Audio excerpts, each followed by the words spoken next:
I have been wearing the LG G-Watch R for the past 4 months each and every day. I have gathered a lot of pros and cons about this wearable, so let's get started with the review. A smartwatch should be smart and it should be a watch. The G-Watch R does a great job as a watch. Whether you like the looks is totally up to you, but from far away and with an appropriate watch face, it gets mistaken for a regular watch all the time. Of course, until a notification comes in. I prefer the more futuristic and unique look of the Moto 360, but it still isn't available to buy in my country. The rugged design helps with the durability a ton. Even though the display glass is not some sort of super tough glass or crystal, because the display is sunk into the bezel, it is well protected and still scratch-free. One thing I can say for sure is that having a display instead of an analog dials makes this watch much more customizable. You can make it look really sporty and casual or wear it with a suit. The relatively easily changeable standard 22mm strap also helps. Speaking of the display, it is really good. The resolution, color accuracy, sunlight, readability and responsiveness are not perfect, but really good for a watch. It can be also always on in black and white without instantly killing the battery. This is probably the best display on an Android Wear device. And of course, having fully circular shape helps with the aesthetics, but I would prefer a square display. Majority of watch faces look good on a round display, but functionality is seriously affected. Unlike watch faces, apps and square notification cards do not work properly on a round display. If you want to see more than the first couple words of a notification, you have to look at the whole card to see something useful. And even then, it looks weird because you are presented with a square card on a round display. There is a reason why we don't use round paper sheets or computer monitors.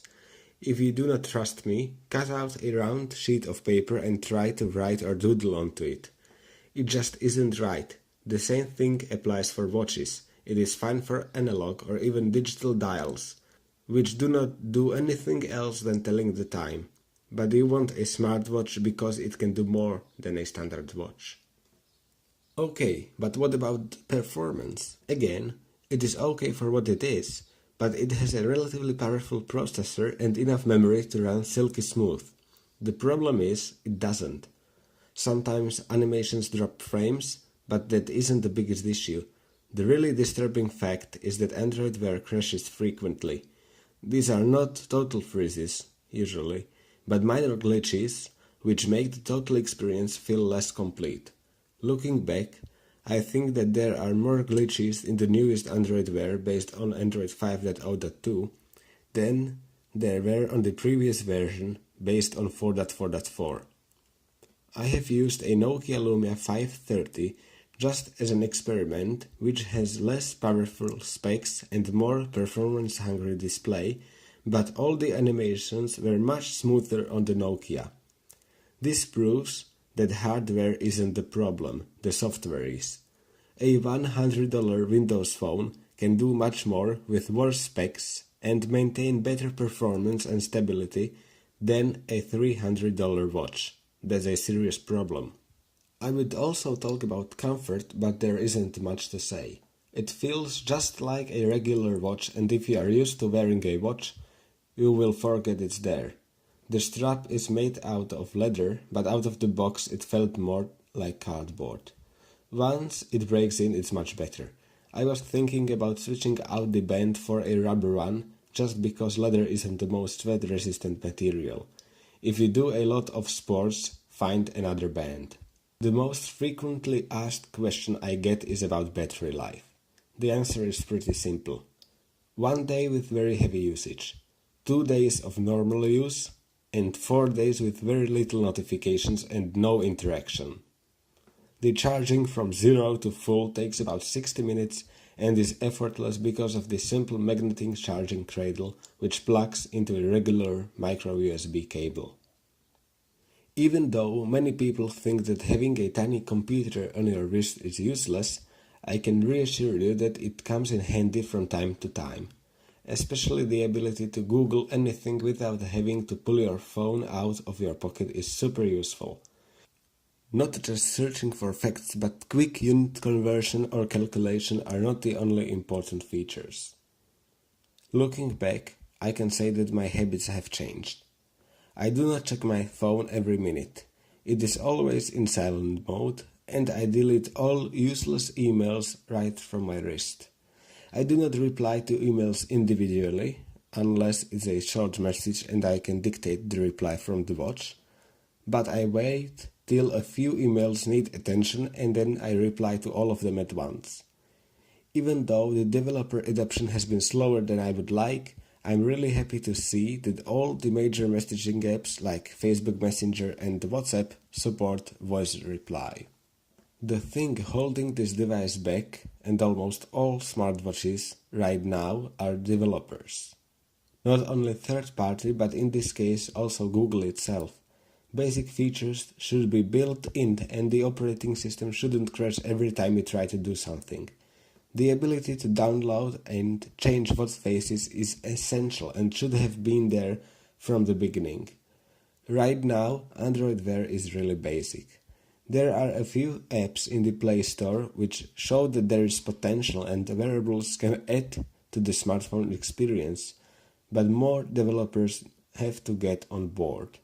They also need to realize that smartwatch is not a smartphone with a smaller display, but something totally different. Software and apps should reflect that. When it comes to the final decision, should you buy an Android Wear smartwatch or not? I would say wait for Android 6.0, which should bring more improvements on the Wear side as well. The hardware is close to perfect. It is at least good. The software is the thing stopping the device. All the reviews seem to say that, but I didn't believe, because the approach is right. The card interface and the integration with Google Now and voice recognition is great on a wearable device. Smartwatch should provide you with glanceable information, and it almost does that. The real issue is not the idea, it is the execution. Frequent crashes and not enough apps and essential built-in features make this a difficult recommendation for the general consumer. If you want a smartwatch, this one is probably one of the best ones on the market right now. This is one of the reasons why I didn't went with the Moto 360. The newer processor in the G-Watch should make it slightly more future-proof.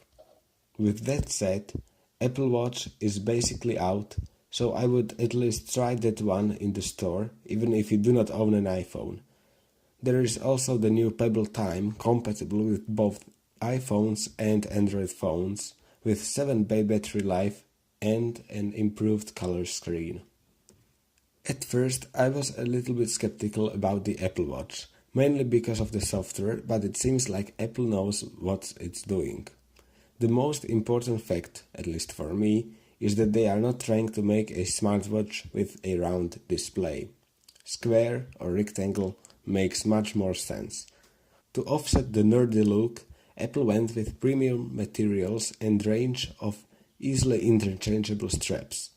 One detail which I really like is that the screen is totally dark when it's not lit, so it blends seamlessly with the bezels.